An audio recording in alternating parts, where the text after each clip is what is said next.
السلام علیکم ورحمۃ اللہ وبرکاتہ۔ پہلے لفظی ترجمہ کر لیتے ہیں۔ آیت نمبر 18 ہے، اعوذ باللہ من الشیطان الرجیم، بسم اللہ الرحمن الرحیم۔ شاہدہ گواہی دیتا ہے، اس کے معنی ہوتا ہے گواہی دینا، اور گواہی وہی دیتا ہے جو حقیقت سے آشنا ہوتا ہے۔ تو شاہدہ کا لفظی معنی ہوا بیان کرنا، آگاہ کرنا، کسی حقیقت سے آگاہ کرنا۔ مراد کیا ہے؟ شہادت دینا، اور شہادت کا معنی ہے کسی یقینی بات کی خبر دینا یا کسی امر واقع کا اظہار اور بیان کرنا، اور یہ اظہار یا تو مشاہدہ حسیہ پر مبنی ہوتا ہے یا مشاہدہ معنویہ پر مبنی ہوتا ہے۔ مشاہدہ معنویہ سے مراد دلائل اور براہین ہے، جیسے اولو العلم ہے، اصحاب علم ہے، یہ وہ لوگ ہیں نا جو دلائل اور براہین سے لوگوں کو مطمئن کر سکیں۔ تو اس کا مصداق انبیاء علیہ السلام پر، فقہاء پر، مجتہدین پر اور علماء پر ہے۔ شاہد اللہ گواہی دیتا ہے، کون؟ اللہ، انہ اس کی کہ لا نہیں، الہ کوئی معبود، الا ہو مگر وہی، کون؟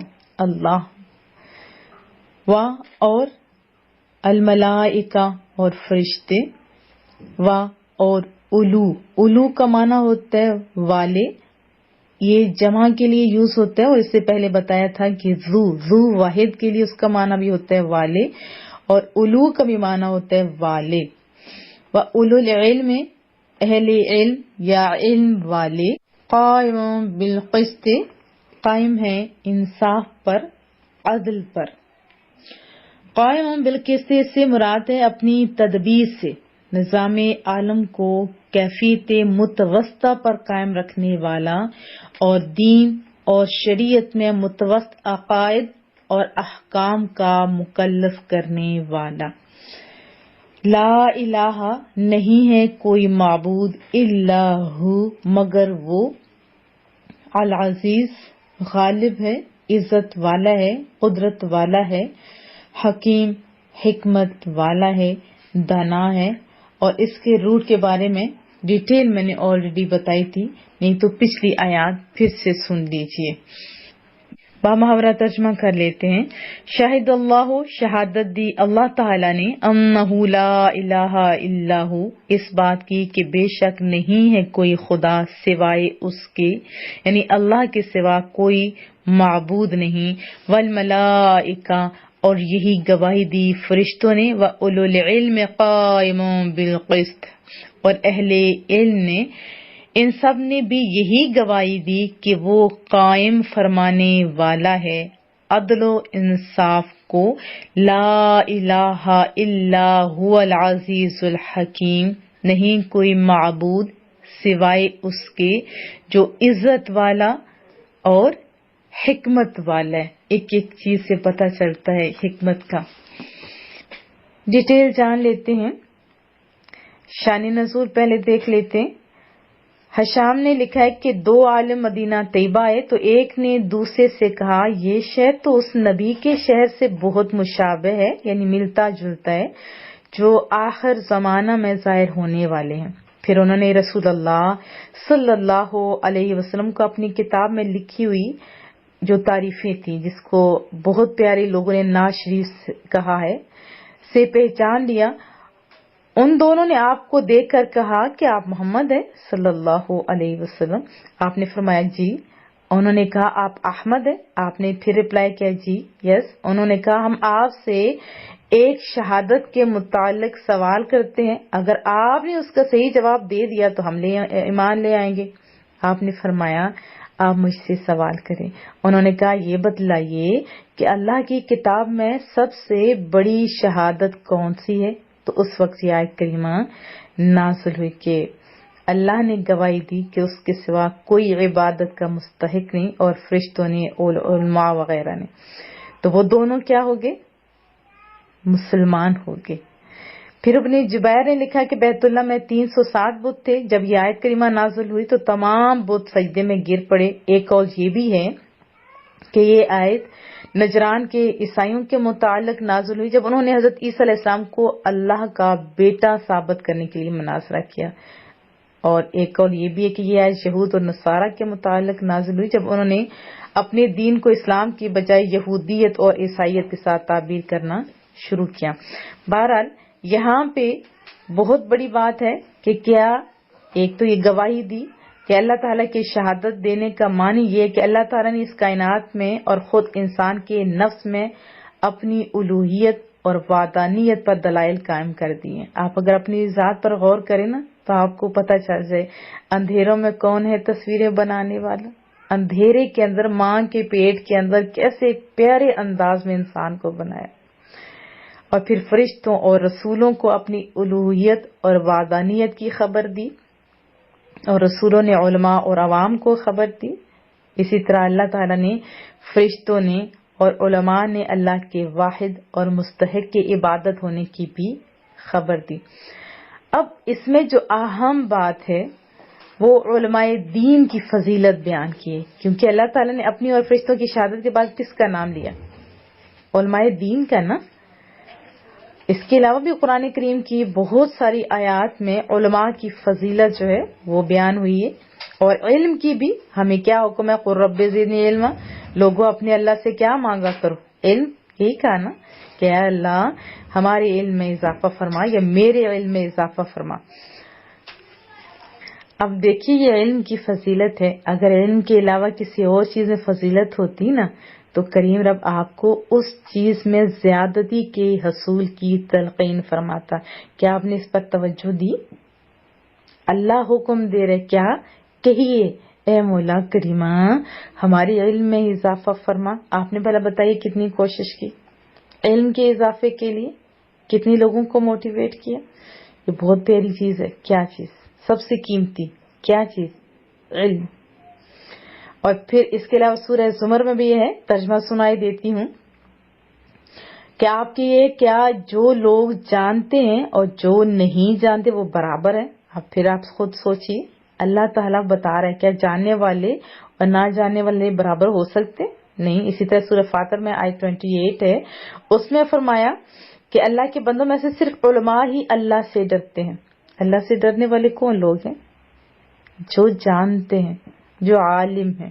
اسی طرح سورہ عنکبوت میں آیت 43 میں بتایا، اور یہ مثالیں جن کو ہم لوگوں کے لیے بیان کرتے ہیں ان کو صرف علم والے ہی سمجھتے ہیں. یہ کریم رب تعریفیں کر رہے کس کی؟ علم والوں کی. ابھی تو لوگ تو پتہ نہیں کہاں سے کہاں تک بات لے جاتے ہیں. یہ دیکھیے اللہ تعریفیں کر رہے. اور پھر چلیے احادیث طیبہ بھی سن لیتے ہیں.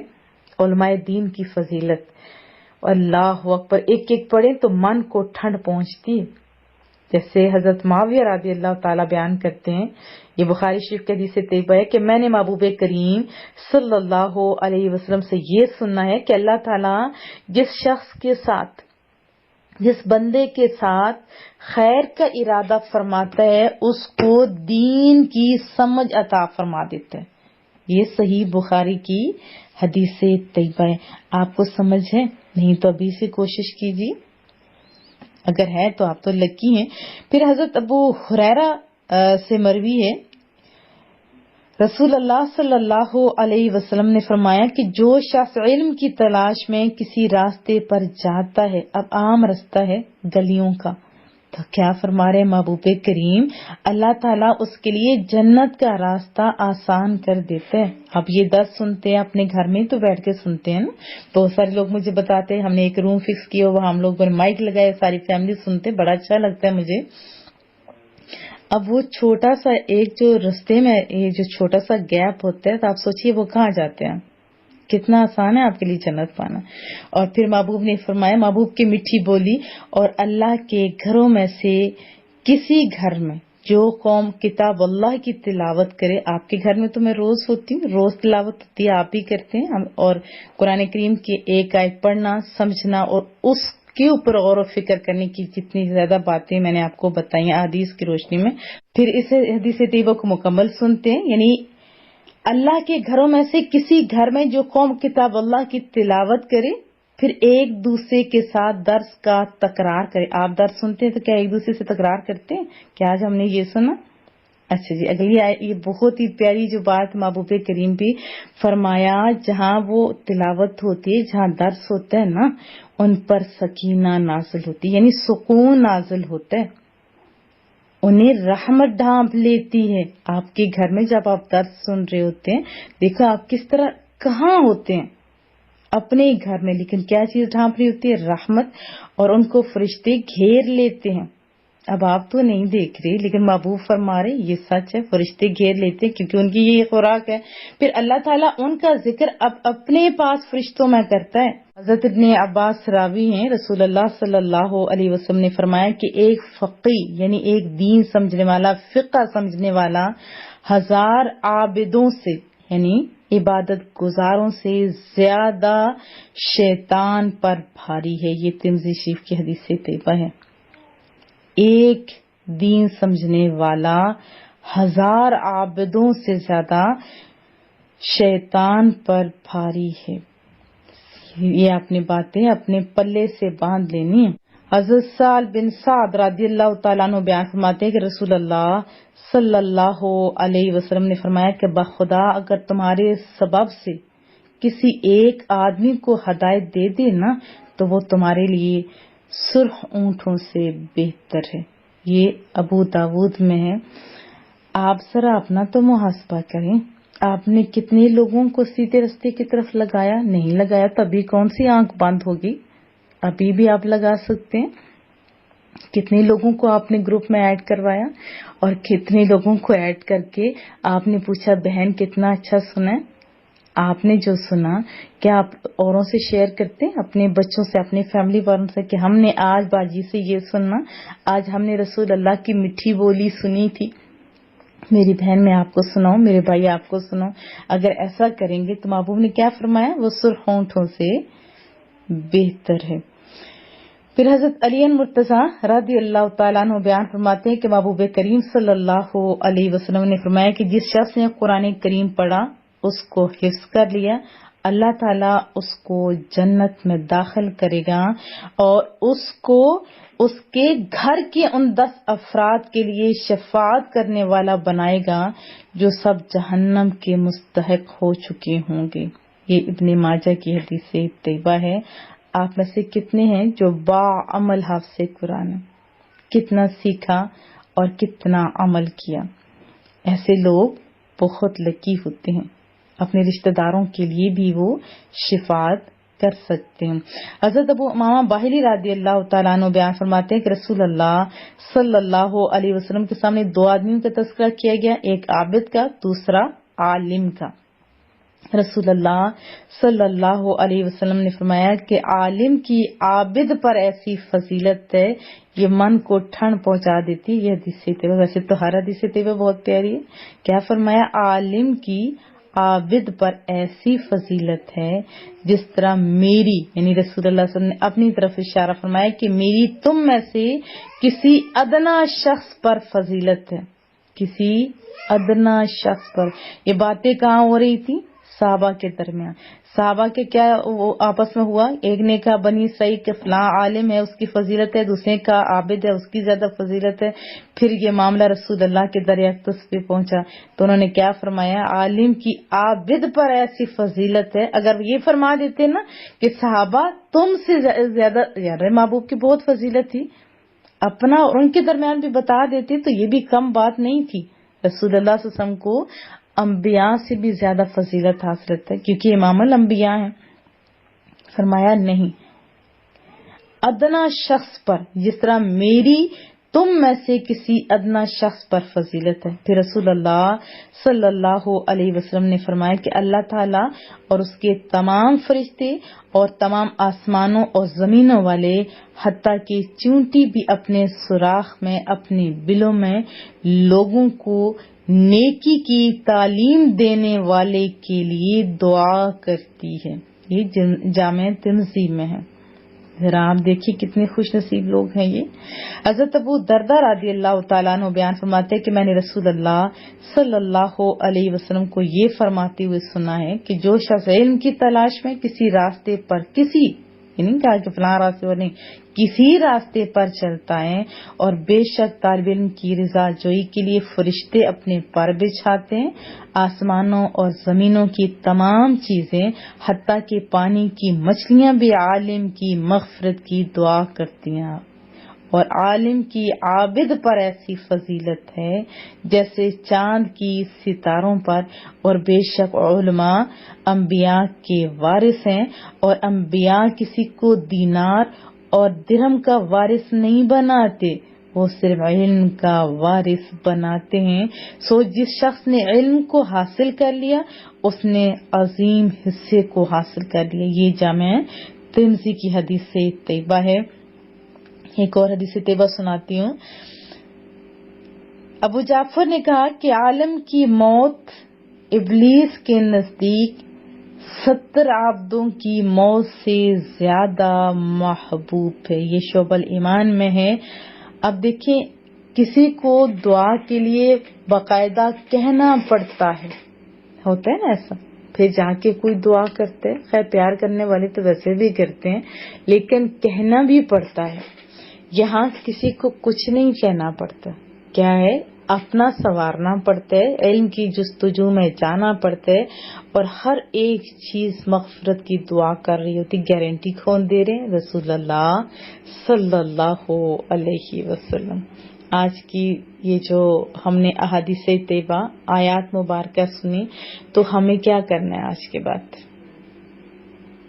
یہ علم کی کوشش کرنی ہے، حاصل کرنے کی، اور دوسروں کو موٹیویٹ کرنا ہے، پھر عمل کرنا ہے، دوسروں کو بھی کروانا ہے۔